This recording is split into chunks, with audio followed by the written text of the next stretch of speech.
What if you manage your investments improperly and one day find yourself in financial trouble? To prevent bankruptcy, it is crucial for business owners to handle their funds carefully. Your philosophical outlook will have a much greater impact on your financial destiny than the state of the economy. Listen to the Dominate Your Market podcast to hear Brent Burgesser discuss his life and battle with cancer, as well as some excellent tips for handling money in your company. I want to welcome you to the Dominate Your Market podcast, where we interview leaders, CEOs, founders, and high-impact business development professionals to get their insights on how you can grow your business efficiently, build an amazing company, and still have a life. Today's guest is Brent Burgesser. Brent has a hell of a story. Survived stage 4 lung and brain cancer and is in remission 1.5 years. He is also a successful wealth manager who has a ton of passion for what he does. Brent, welcome to the show. Thank you, Michael. I appreciate you having me. Yeah, this is, we've got to know each other a little bit, and you were a big supporter of my book early on, which I so appreciate that.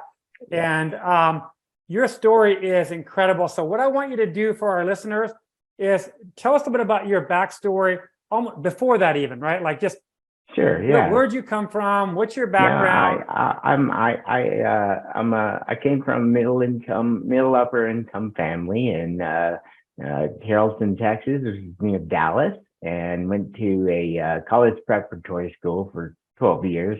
I was fortunate enough to have a private school education. I went to the University of Oklahoma afterwards and got a degree in finance and business. And then in 1999, began my career as a assistant to financial advisors at Payne Weber in Scottsdale, Arizona. So it was the kind of the .com bubble time, and when stockbrokers were stockbrokers, and it was a good way to cut your teeth and do a lot of cold calling and kind of figure out who wants to give their life savings to a 23-year-old. Hello. And so I started out there. I was an assistant for about 1.5 years. I met my wife, Colleen, there. She was an assistant as well. And we met, became friends, dated. And I then went to Merrill Lynch in 2001 and started in their training program in Phoenix, Arizona. I successfully completed that and then was taking the position with Morgan Stanley Private Client Group. Spent about 4 years there and got a little homesick, so my wife, Colleen, and I moved back to Dallas, where I was originally from, and we lived in Frisco, Texas, which is a very fast-growing city right now. And spent about 10 years there. I went back to Merrill Lynch and spent about 5 more years with them, and then some time with Wells Fargo before really jumping on my own and opening Burgesser Wealth Management in 2012. So here we are in 2012, and I'm working from an office that I was renting, and really thought, I can do this anywhere. Why don't we move back to Arizona and be near family? So that's where our family is. And so we did in 2014, and then, but by then I had my own firm. I was working on my own and establishing my firm that I had built from all the years of working at previous big firms.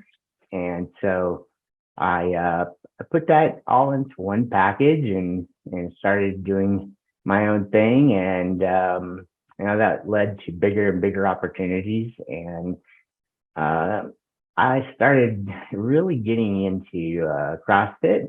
I was an athlete my entire life. I grew up playing soccer, baseball, you name it, I played it. Football in high school. I ran track. So I was very athletic, and CrossFit seemed to challenge me as an adult, as a workout routine. And so I did that 6-7 days a week, for like a year or two. Not good in your body, but it'll get in shape. And so I did that. And then in July of 2019, I was surprised by a very unique diagnosis that was brought to my attention because I lost my hearing on a business trip to New Orleans in my right ear. And I thought I just had an ear infection. And so I got home from the business trip and went to my emergency, and they're like, yeah, you just have an ear infection, take a antibiotic.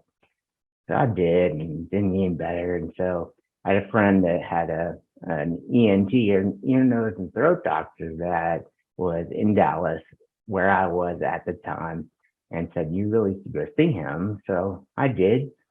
And we did a hearing booth test where they determined that I had 0 hearing in my right ear.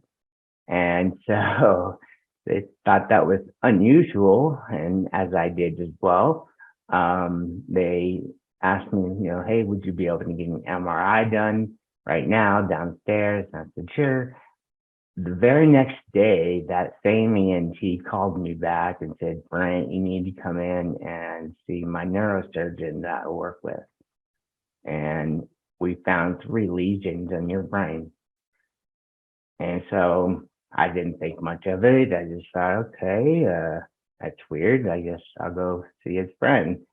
And I did. And he sat me down and had already looked at some scans of my brain from the MRI that the ENT suggested, and had notified that the tumors were located in my cerebellum, which is a part of your brain, the bottom spine where your neck and your spine can meet.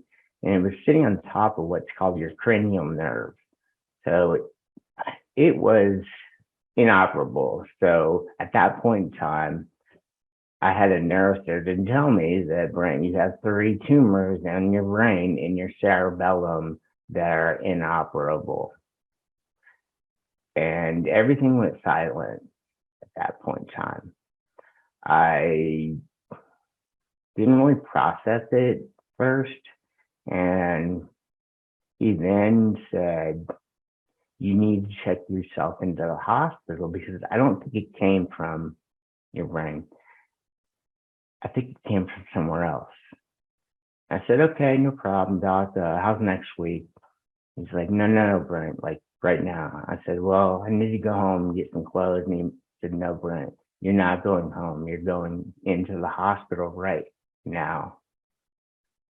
I did, and lucky enough, the doctors discovered that I did indeed have lung cancer. Too many tumors to count is what I was told.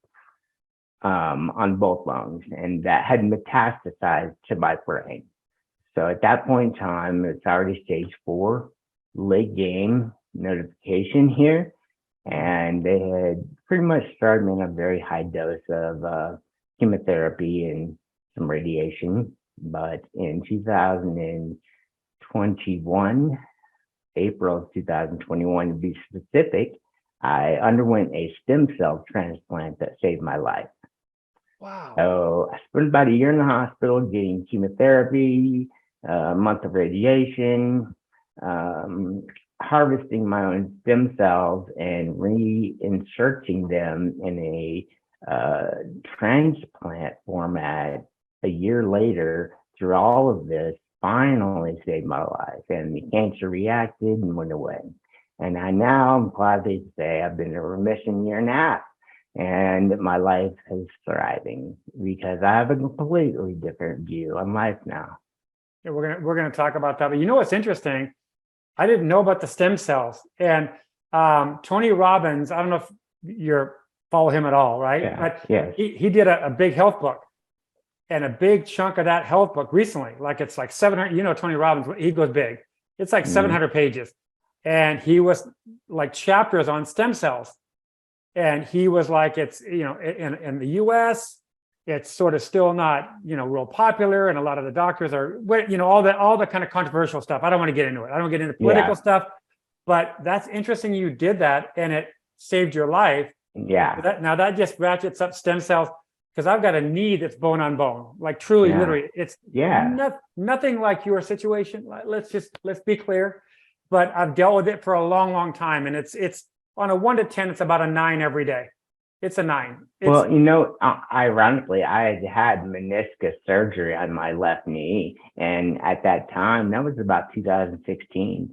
And the doctor did say something to me about stem cell at that point. And I didn't know what that was in 2016. I barely knew what it was in 2021 when it saved my life, but I just know I was very fortunate enough to harvest my own stem cells. Yeah, I'm going to look into that because I really don't like the thought of somebody cutting out my old knee and putting a new one in. That's kind of how I look at it. Now that's a little dramatic, but kind of don't like that. I've had 14 surgeries in my lifetime, 14 of them. Athletics were probably 10 or 11 of them, and then some other things too as well. But anyways, long story short, so here's what I want to come back to. So number one, that your story, when I first heard it and you got my book and we connected, I was like, wow, like, and you're doing so well. Like, it's just staggering to me. Like you shouldn't be here.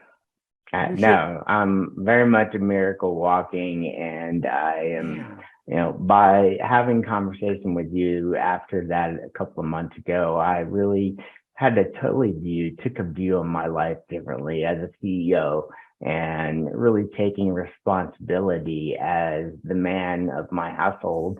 And, the fact that my marriage is still intact after everything that we went through. Crazy. And I won't even get into that, but I'm very blessed to have Colleen as my wife and to have stood by me the entire time. And really now is my why. And my why is her and my little dog. And I obviously have a passion for helping other people succeed now.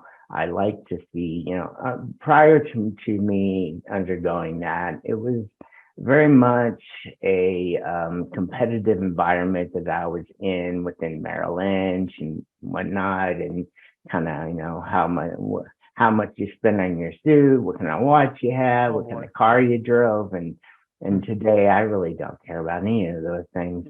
I'm blessed every single day that I wake up and I'm able to look at the sun rise and really just experience life and hear, the surroundings around me and be in the moment.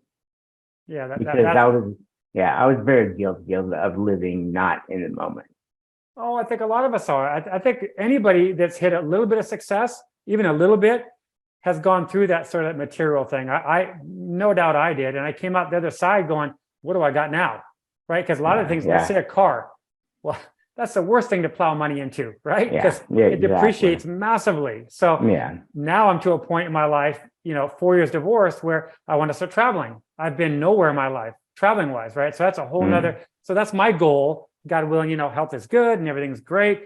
I plan on traveling a ton in the next 5 or 10 years, right? To kind of catch up, right? But I want to circle back around to you. So you have, I'm assuming, a lot of clients that are business leaders, CEOs, business owners, right? Yes. And that's the same clientele as me. So this is phenomenal here. So what do you see some of the biggest mistakes business owners make when it comes to their financial future and just their whole scenario? What's some of the biggest mistakes they make? Really, where I step in, Michael, at that point of the cycle within a business owner, typically at their some point of liquidation event or some sort of the exit event or strategy, and really how to coordinate that in the most tax efficiently way. Because the way that you do that and the way that you structure things, or the exit of a business, the sale of a business, if you're a business owner, can drastically affect the entire estate that you want to provide, maybe for your family or whatever your particular situation is. So that's really where I focus on, is helping business owners with exit and liquidation strategies. Okay. So in that scenario, then, is there anything that you could give our listeners that is like a couple of tips, or anything almost like in preparation? So if it's not so much in the process, if they're going along, but now they're close to an exit, they're close to maybe a sale of the business, whatever. What is there anything that needs to be in place? Is there anything that you can say to anybody out there that is that would be valuable to them? Yeah, definitely. Just to, speak to your financial advisor and your financial guy, whether it be your accountant or your financial advisor, whatever, attorney, explore your options. Maybe a charitable arranger trust. Maybe you put it into a different LLC. Maybe you liquidate it inside of a qualified opportunity zone. I don't know. It depends on that business owner's specific situation and their family and what their future looks like after they get out of business. And, a lot of business owners have a hard time with that because that's all they've done. They've worked on this business for 30 years and they have made this their baby. And when they sell it, they have a hard time walking away from it. So a lot of times, they stay on as consultants for a while, but still it's their baby. And, you have to respect how they want to exit that. And if they want to exit, at what point and what, to what extent. And really by talking with your trusted professionals, you can set things up prior to actually pulling the trigger and selling your business. If you set it up correctly, you can save yourself millions of dollars. Crazy. That's crazy. Yeah. So you just got to educate yourself, and I don't know if there's very many people, probably there is, and you might be able to attest to this, but I mean, how many people, if you're a business owner and you've worked in this business a long time, you've built it up, you put your blood, sweat, tears in it, I would hope you've done your homework. I hope you have a good financial advisor. I hope you prepare for it, right? Because I'm sure there are horror stories of people that didn't and exited, and then all of a sudden in a couple of years, they're not in a good situation, which would be horrible. That would be horrible. Yeah, well, I something that, within a 6-month time frame after you sell your business, you have pretty much 6 months to figure out what you're going to do if you haven't done anything prior to that. Okay. Oh, that's interesting. Okay. One thing I want to talk about, you're the first financial guy I've had on the podcast. What do you think about all this economy stuff, inflation? And obviously it's happening, but for me, it's so funny. People always ask me about politics, religion, and all that. I said, no comment. And they go, what do you mean? I go, I can't control it. I can't control it, right? So I'm not going to let it emotionally suck me up and affect my performance and what I'm doing in my daily life. A lot of people are glued to the TV, they're glued to the news, I cut it all out. So I literally, people could probably label me uninformed. Go for it, I guess. Do whatever you want. But after reading your book, Michael, I started doing routines. I got up at a certain time. I laid my clothes out. One of the things you suggested, lay your clothes out to work out prior to getting up. And it saves me every day because I wake up, it takes me a good hour to have, for the first hour of life every day, I need to kind of get into it after what I've been through physically and so it takes me about an hour to get warmed up, but then really taking that time to go run or go walk or just do something to get your heart rate going, listen to music and definitely take that time to yourself to meditate and read and really just take that self time. And I have found that my performance has just been exponential ever since I started doing that.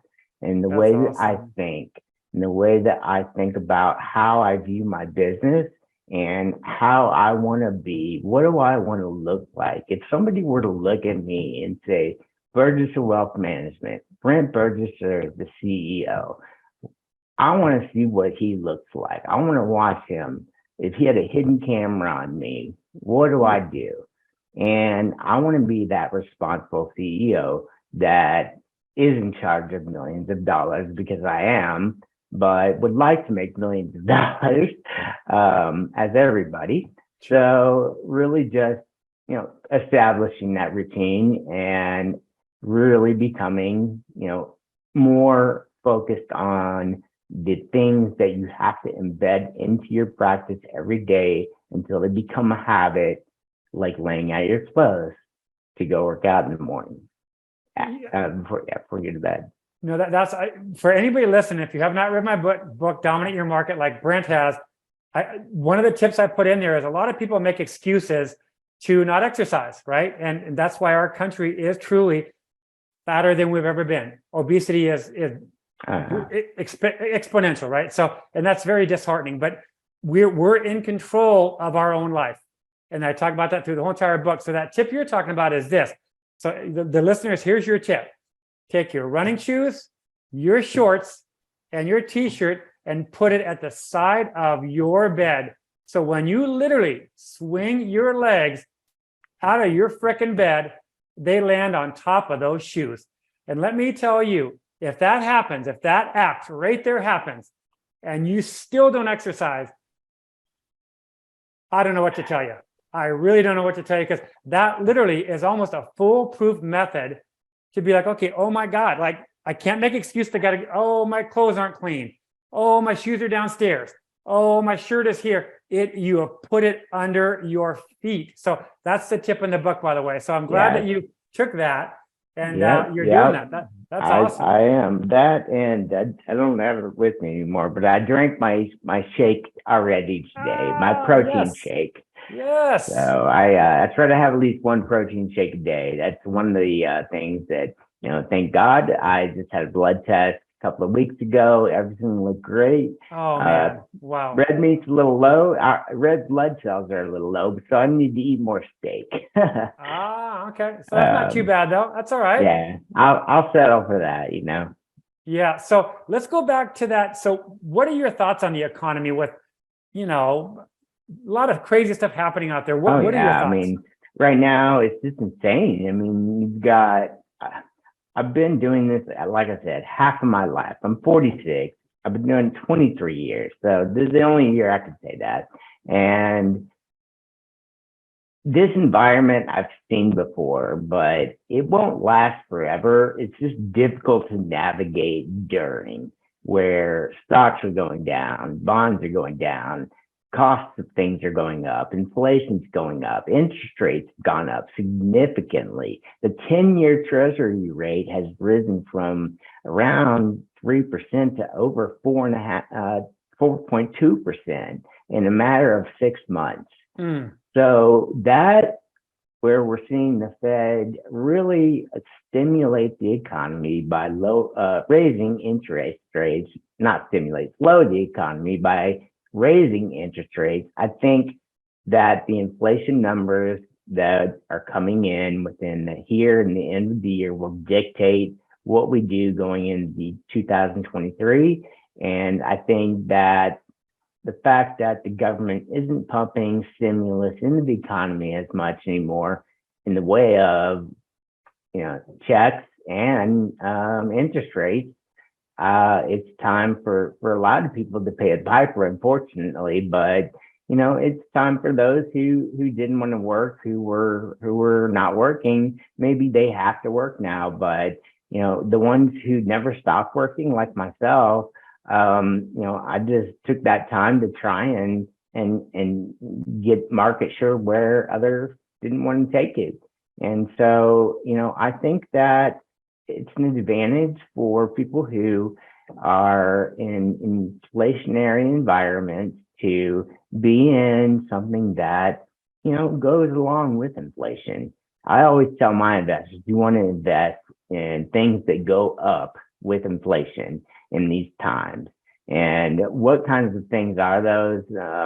Typically, rents are one example. The rents are rising.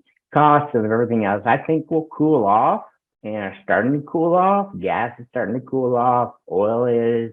We're seeing it come back down. ExxonMobil is up over 40% year to date. And we're seeing some of the energy stocks starting to come back down to earth. The tech stocks obviously took a big slap on the chin at the beginning of the entire year, but we saw a little bounce in that today after some good inflationary numbers. So, I think we're still in a wait and see environment. But at this point in time, it's probably best just to do nothing. And, and my advice to my clients is really just, at this point, we do nothing. If anything, we're looking for opportunities to peel off gains and explore those gains with a tax efficient solution. Well, it's so funny too, because I think a lot of times with turmoil like this, people get emotional, right? They get emotional, and then and we all know human nature, we'll make our decision on emotion and rationalize after the fact. Yes, I think when it comes to your finances, that's disaster. Oh yeah, I mean, it's, I often say that if you want to do this, if you want to be in the business I'm in, that you should get a psychiatry degree because finance is good and all, but you're managing human emotions.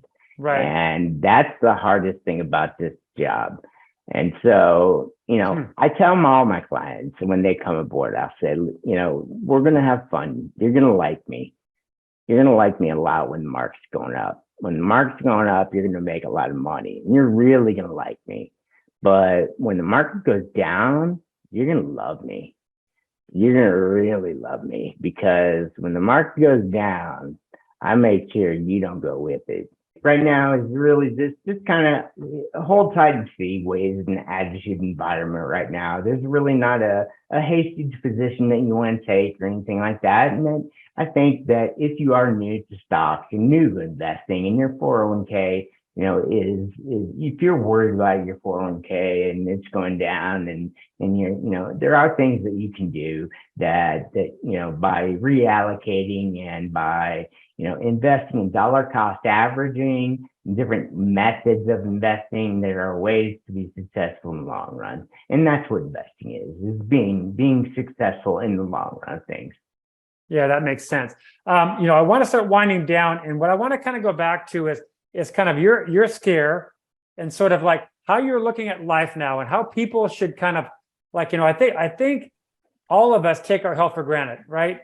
Oh, I'm good. And all of a sudden, boom, something happened. Well, yours was 10 octaves above normal.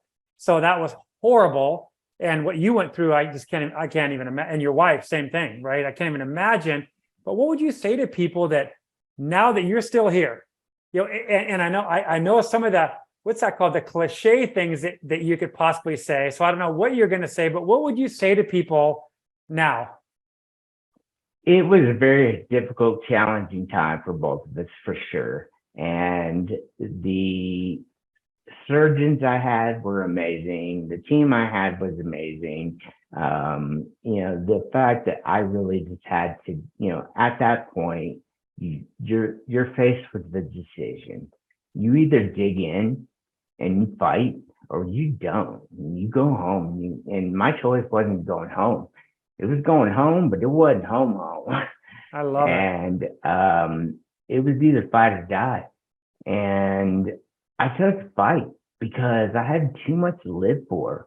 I had too much to live for. I had too much life left. And I was back against the wall. And then in sports, you have your back against the wall. In business, you have your back against the wall. Here I'm in life. I have my back against the wall. And that's my nature. That's my personality, is to fight. I fight for what I believe in, and fight for what I stand up for, and to fight for what I think is fair, and to help people. And so my attitude, my outlook on the other side of coming out of this horrific thing that happened to me, I now look back and say it's the best thing that happened to me. Wow. Now, when you say that, what's behind that? Just a new outlook on life kind of thing? What is that? Because I have a totally new outlook on life, and the little things don't bother me anymore. I just let them go by. The things that used to really get under me, and it's just, it puts things in perspective. And when you're dealing with a life or death situation, it put a lot of things in perspective. I want to be successful, but you know what? I also want to spend time with my family. And there are too many of us CEOs out there that run businesses that give it our all. And, it can lead you into an early grave. And what's important is what you got to focus on, and really make time for that. And so by taking a step back and having the years that I did to think about in the hospital, specifically the day that Moonshiners was stuck on the TV for a week, I had a lot of time to think, and so it was life altering by all means. And I am just so blessed to be in touch with what I am now, with the spirits and with the universe, and really with God and how He saved me. And so I am a believer, and I'm not a Buddhist or Catholic or Bible or anything like that, but I don't get into religion, but again, I was saved for a purpose. And what that purpose is, I'm still excited to find out, because I'm on that journey. You know what's interesting when you talk about CEOs, because that's most of our listeners, small business owners, founders, and CEOs. A lot of them they make the business their life, right? And God bless them all for that, right? I mean, I'm very intense guy. You know me, so I'm all in every day doing my thing. Oh, yeah. But there's a quote on the back of my book, and I'm going to read it right now. And it is my quote, by the way. So you can't take your company with you when you die, so why let it put you in your grave? Exactly. And that's on the back of my book right there. And I know, I see that in the background. I love it. I think I got it right here. I love it. I love it. Yep. It's at the very top. Yes, there it is. You're not lying. Yeah, no, it's at the, but the point being, to wind this down, is that we all want to succeed in business. We all want to make money. We all want to provide for our families. We all want to possibly leave a legacy, but at what cost, right? And that's that sort of that buzzword of work-life balance, things like that. But I do believe it's something that even CEOs at that high of a level should really take account to, is that, listen, I'm broken right now. Like I can tell you that a lot of the clients in my previous life, in my book, I say this, I was a private in-home fitness trainer to male CEOs. These guys that were worth $60 million, $80 million, $100 million. And I would go into their home, Brent, and they were broken. They were physically broken, mentally broken, marriages were broken. The wife, back then, for all the listeners out there, the wife, a lot of the times the wife stayed home. She kept the house, and they were in bad trouble mentally because the husband didn't give them any attention, that committed to. So I think it's got to be a sense of so for all the listeners, CEOs, business owners, founders listening to this, you got to have balance, man. And part of that balance is your health. Part of that balance is definitely your family. So, and I think you kind of got that. And when you reached out to me after reading the book, you kind of mentioned that as well. And you did it so passionately, it really took me, it really caught me. And because I loved it. You were so passionate. So these leaders have to take a step back and go, what's this all for? And that exactly, and after that, I mean, I came up, I know maybe you came up with it. Health before wealth, health before wealth, because if you don't have your health, it doesn't matter how wealthy you are. You have nothing. Right. And it's I'm a living testament of that, and I can say to you right with all that I am, that if you do good and you put out good will come back for you. I'm here for a reason. I was saved for a reason, and I'm yet to see what that is, but I'm very excited to enjoy the ride there. Well, I am very proud to have you as a friend, and proud to have you as a supporter. Me as well. And I so was looking forward to this podcast, because your stories, it's one of the ones that's up there, man. It's up there. It's not just some little, I broke my leg and blah, blah, blah. It's a pretty different one. It's a unique one. If you want to let me share my screen, I'll show you a picture. Okay, let me see. This will be interesting. Nobody's ever shared their screen on the podcast, so the listeners won't be able to see this, but anybody watching on YouTube will be able to see this. I'll probably have to allow you to share the screen. Let's just see. Share screen options. You should be able to share your screen. Can you share it? Yep. There we go. Oh, wow. That was me in 2019. Look That at was that. me a year later. Yeah. No, it was, Wow, Brent. that was the top and bottom right there. That is, you've never showed me that picture. Wow, No. that is, dude, so impressive what you've got. So impressive what you've gone through. I mean, for the listeners that didn't see that, you were jacked. Before this happened, you were, I mean, listeners, this guy, how much did you weigh back then? I was 225 with about 4% BF. Yeah. You were, I was going to say well over 200. I mean, very, very stocky. Yeah. So people, listeners, I was 225. I was 225 on Yeah. the left. I was 150 on the right. Yeah. So the point being, listeners, do not take your health for granted. Please, if you get anything from this podcast, and you've heard it before, but truly do not take it for granted. You know, you've got it every day you wake up and take that first breath in the morning. Be grateful, be thankful, and go do something to take care of your health. So, Brent, I want to thank you so much for your time. I do appreciate it. For people that want to find out about you, do you have a website? Do you have, I know you're on LinkedIn, but give us your contact information. Sure, absolutely. If you go to www.burgesser, W as in wealth, M as in management.com. You can reach me there with all my info, LinkedIn, Facebook, etc. So yeah, any way that you reach out, I'd love to help you and share my story with you or give you a little nugget of success that helped me. So, you know, I have learned a lot from Michael and from his friendship and his book, especially changed my life. And I'm very happy to say that. And I feel privileged to be on this podcast with you. Well, I appreciate that. I very much look up to you. I appreciate that. Now, here's one last thing. Spell your last name so people get. So we've got this. We gave them a website, but spell the last name. Sure. It's Burgesser.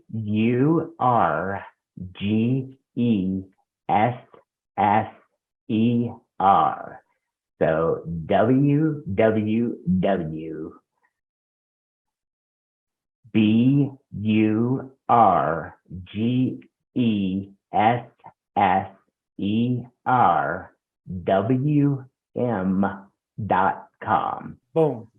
Perfect. Okay. And that'll be in the show notes on my website as well, too. So people, and we'll make sure that we promote it and people can go to the website and it'll have all your stuff on it. But Brent, I got to jump on my next podcast. Yep. Crazy stuff. But thank you so much for being on. I do appreciate it. Thank you, Michael. You've just listened to the Dominate Your Market podcast with CEO, business consultant, and author Michael Peterson. Growth-minded CEOs hire Michael to explode their revenues, build an amazing company, and create a transformational mindset that encapsulates growth, success, and ultimately happiness.